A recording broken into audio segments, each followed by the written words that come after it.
এই পুলওয়ামা দিবস বা ব্ল্যাক ডে এই সম্বন্ধে আমি নতুন করে কিছু বলবো না। আমি একটা কথাই বলবো, আমরা যখন ছুটি আসি এবং ছুটি থেকে যখন আমরা বাড়ি যাই, কাশ্মীর থেকে জম্মু থেকে কাশ্মীর আমাদের যেতে 7 দিন লাগে। ভাবতে অবাক লাগছে না? আপনারা অনেকেই ঘুরতে গেছেন, এতদিন কি করে লাগে। আমরা যখন এখান থেকে ট্রেনে করে জম্মু নামি, আমাদের রিপোর্ট করতে হয় ট্রানজিট ক্যাম্পে, সেখানে আমার 2 দিন গেল। ওখান থেকে আমরা পার্ট বাই পার্ট এই ট্রানজিট ক্যাম্প থেকে রামমোহন থেকে বনিহাল থেকে শ্রীনগর। একটা সোলজার, আমরা যারা ছুটি আসার পরে আমরা যখন ডিউটিতে যোগ দিতে যাই, এই যে 7টা দিন, এটা কি গভর্নমেন্ট পারে না যে ডাইরেক্ট প্লেনে আমরা জম্মুতে একত্রিত ওখান থেকে ফ্লাইটে করে আমাদের যে ইউনিট সেখানে লোকেশনে আমাদের পাঠিয়ে দেবে? আজকে যে পুলওয়ামাটা হয়েছে, যেখানে এতগুলো 44 জন ভারত মায়ের বীর সন্তানকে আমরা হারিয়েছি, তার মধ্যে কেউ আমাদের পরিবারের, কেউ আমাদের বন্ধু, কেউ আমাদের পরিচিতি, সে এখনও যে কনভয় সিস্টেমটা আমার মনে হয় পুরোপুরি বন্ধ করে দেওয়া উচিত। কেন কনভয়ে যাব আমরা? আজকে যদি ভারত টোটাল ওয়ার্ল্ডে ইকোনমিতে যদি 3rd পজিশন আসে বা রয়েছে, তাহলে সেখানে কেন ফ্লাইটে আমরা যাব না?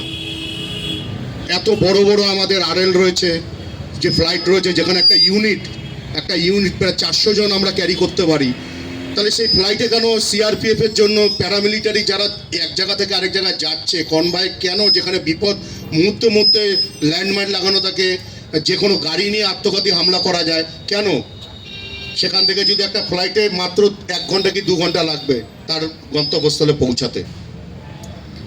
আজকে আরেকটা কথা আমি বলবো, আর্মি হোক, যে আমরা যারা রিটায়ার করি, আমাদের জন্য একটা সিকিউরিটি গার্ডের চাকরি প্রযোজ্য। এটা খুব লজ্জা হয়।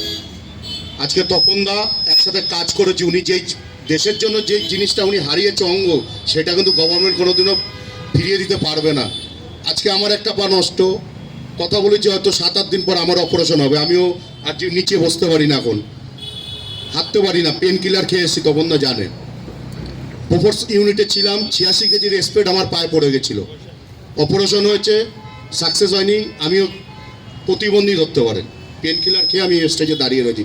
তা আমরা যখন দেশের জন্য আত্মত্যাগ বলিদান দিচ্ছি, আমাদের জন্য একটা সামান্য ব্যাংকের সিকিউরিটি গার্ড বা কোনো গেলে একটা ডি গ্রুপ কেন গভর্নমেন্ট দিতে পারে না? যারা আমরা দেশের জন্য নিজের অঙ্গ প্রত্যঙ্গ হারিয়ে আজকে আমরা দেশমাতাকে রক্ষা করে আমরা যখন পেনশন আসি, আমাদের জন্য সামান্য একটা ডি গ্রুপ বা একটা সিকিউরিটি গার্ডের চাকরি, আমাদের নিজেদের লজ্জা লাগে। বিদেশে যান, বিদেশে তাদের জন্য বড় হাই প্রোফাইল চাকরি থাকে, সুযোগ থাকে, কিন্তু আমাদের দেশে নেই।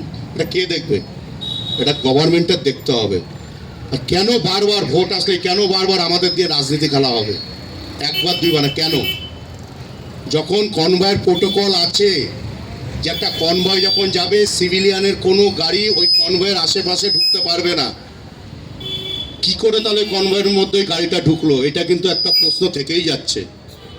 কিছুক্ষণ আগে দাদা বললো, আমি নাম যাই না, দাদার কথাটা ঠিকই, যে প্রি প্ল্যানিং। আর কিছু বলবো না, এখন সবাই জানে, সবাই বোঝে। তবে এটা আমি বলবো, ভবিষ্যতে যাতে আমরা আমাদের কোনো ভাইদের না হারাই, কারণ আমরা কারো থেকে কমজোর নই, আমরা যথেষ্ট শক্তিশালী। আমরা বড় বড় দেশের সাথে চোখে চোখ মিলিয়ে আমরা কথা বলতে পারি, কিন্তু আমাদের নিয়ে প্লিজ রাজনীতি খেলবেন না। ধন্যবাদ।